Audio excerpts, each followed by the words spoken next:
Astro vastu predictions 2024। Astro vastu predictions हैं क्या, उसको समझने के लिए पहले हमें एस्ट्रो वास्तु को समझना पड़ेगा। अब एस्ट्रो और वास्तु, एस्ट्रोलॉजी और वास्तु से मिल के बना है, दोनों को कंबाइंड करके बनाया गया है। मैं इसको एक छोटे से एग्जांपल से आपको समझाती हूँ कि एस्ट्रो वास्तु क्यों रिक्वायर्ड है, केवल हम वास्तु पे वर्क क्यों नहीं कर रहे। वास्तु पे जब हम काम करते हैं तो एक फ्लोर, एक घर में अगर 3 भाई भी रह रहे हैं तो तीनों को अलग अलग फल मिल रहा है।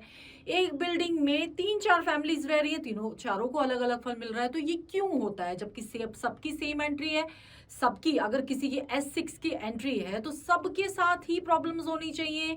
किसी किसी का बहुत अच्छा चल रहा है, किसी के साथ ज्यादा प्रॉब्लम है, किसी के साथ कम प्रॉब्लम है। तो जब उनके एस्ट्रोलॉजिकल चार्ट देखे गए तो उसमें पता चला कि जिनकी प्रॉब्लम्स बहुत ज्यादा हैं वो राहु की दशा चल रही है, उनकी राहु की अंतर्दशा चल रही है उनकी, और जिनका अच्छा चल रहा है उनकी किसी पॉजिटिव प्लैनेट की दशा चल रही है।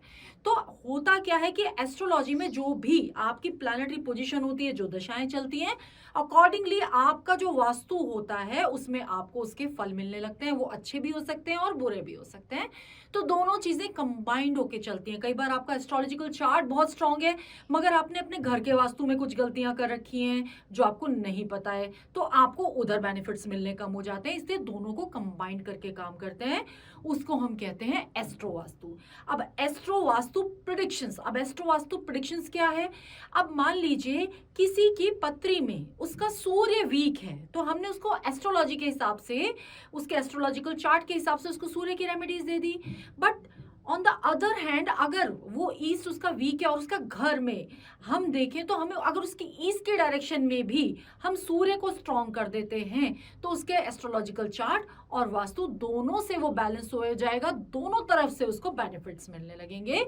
तो यही हम लेके आ रहे हैं। अब प्रेडिक्शंस में क्या है कि अब जैसे 2024 आ रहा है, 2024 में हर एक राशि, मेष राशि, कुंभ राशि, सारी राशियों के लिए हम अलग अलग उनको कौन सी दिशाओं पे ध्यान देने की जरूरत है। क्योंकि आपके जब हम 12 घर की बात करते हैं, जो कि आपको स्क्रीन पे दिख रहा है, जब हम 12 घर की बात करते हैं तो हर एक घर में एक डायरेक्शन भी होती है। तो वो कौन सा घर आपका इस साल में वीक हो रहा है, कहाँ आपको ध्यान देने की जरूरत है, तो हम उस डायरेक्शन पे बात करेंगे। और कौन से घर से आप बेनिफिट ले सकते हो उसके लिए हम उसकी डायरेक्शन की बात करेंगे कि वहां पर आप कुछ ऐसी रेमेडीज करो जिससे आपको बेनिफिट मिलेंगे, आपके एस्ट्रोलॉजिकल चार्ट में भी और आपके वास्तु में भी। नमस्कार दोस्तों, मैं ईशा गोयल, एस्ट्रो वास्तु एक्सपर्ट, आपके लिए लेके आई हूँ 2024 की prediction as per astro Vastu. तो सबसे पहले तो आप सबको नव वर्ष की बहुत बहुत शुभकामनाएं। नया साल आपके लिए मंगलमय हो, बहुत सारी अपॉर्चुनिटीज लेके आए और बहुत सारी खुशियां लेके आए। तो अब हम स्टार्ट करते हैं हमारी एस्ट्रो वास्तु सीरीज। तो एस्ट्रो वास्तु सीरीज क्या है, हम इसमें जो बात करेंगे हमारी, आपको कुछ नहीं करना, आपकी पत्रिका D1 चार्ट या आपकी लगन कुंडली इस तरह का एक आपका बना हुआ होगा, वो आपको लेना है। और उसमें 12 घर होते हैं, अगर आप काउंट करोगे तो 12 घर होते हैं, 1 से स्टार्ट करके 12 तक होता है। तो इन 12 घरों में सबसे पहले वाला घर, जो मैं आपको समझाने के लिए मैंने हाईलाइट किया हुआ है कि जो पहला घर है उसमें जो राशि, जो नंबर लिखा हुआ है वो आपको सिर्फ फॉलो करना है। जैसे 1 नंबर अगर यहाँ लिखा हुआ है तो मैं आपको बताऊंगी 1 नंबर राशि मेष या एरीज, उसको आप फॉलो करोगे। तो ऐसे ही जब इसमें चेंज हो जाएगा तो आपका, जैसे आपका अगर 1 नंबर, इसके बाद यदि 2 नंबर आ जाता है तो वो आपका वृषभ हो जाएगा। इस तरह से ये चेंज होते चले जाएंगे, तो आपको अकॉर्डिंगली अपनी राशि फॉलो कर लेनी है। तो अब इसमें क्या है कि एक ये बहुत बड़ी लोगों को एक क्वेरी हो सकती है कि हम घर में तो 4-5 लोग रहते हैं मगर हमें किसका एस्ट्रो वास्तु चेक करना है, किसकी पत्री के अकॉर्डिंग ये रेमेडीज फॉलो करनी है। तो घर का, जिनके नाम से घर हो या जो घर का हेड ऑफ द फैमिली हो, उनके नाम से ये रेमेडीज आपको फॉलो करनी है, जो मैं आपको बताऊंगी।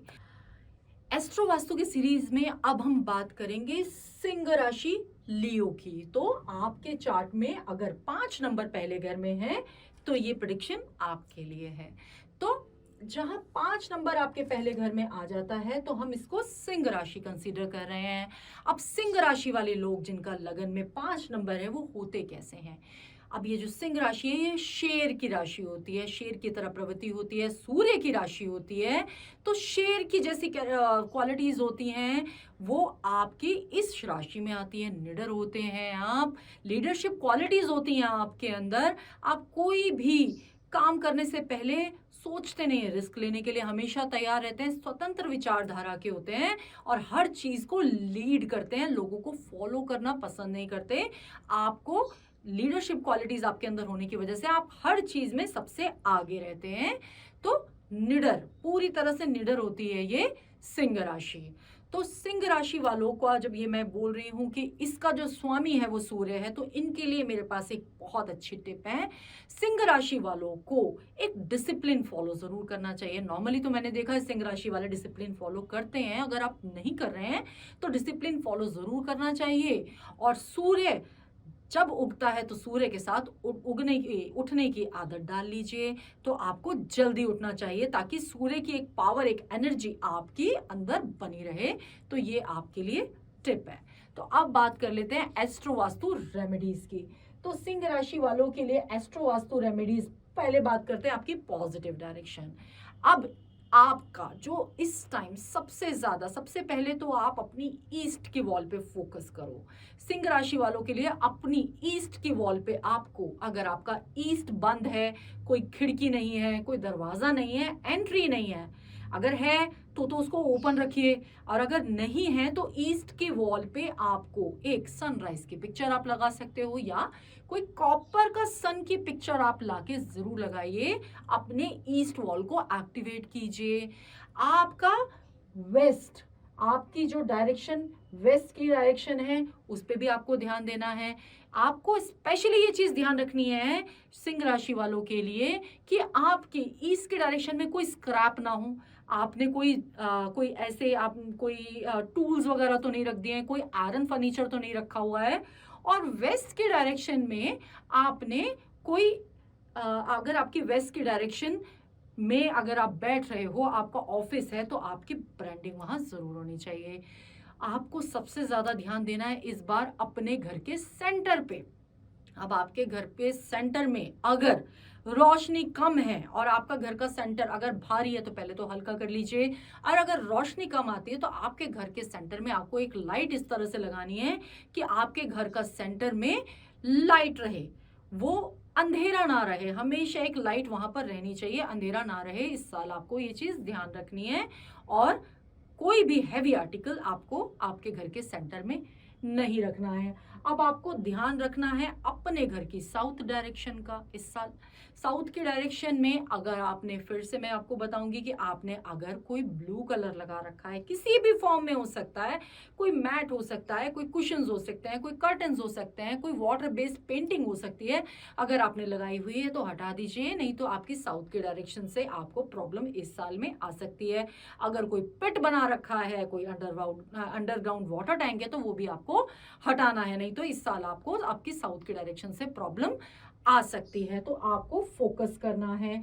आपको अपनी साउथ वेस्ट की डायरेक्शन में भी सेम यही चीजें देखनी है कि कोई पिट तो नहीं है, कोई वाटर एलिमेंट तो नहीं ऐड कर दिया आपने, कोई कलर्स तो नहीं ऐसे लगा दिए हैं, कोई ब्लू कलर तो नहीं लगा दिया है, कोई और लाउड कलर तो नहीं लगा दिया है। आपके साउथ वेस्ट के डायरेक्शन में आपको येलो कलर लगाने हैं या अर्दी शेड्स लगाने हैं, उसके बेनिफिट्स मल्टीप्लाई करने के लिए।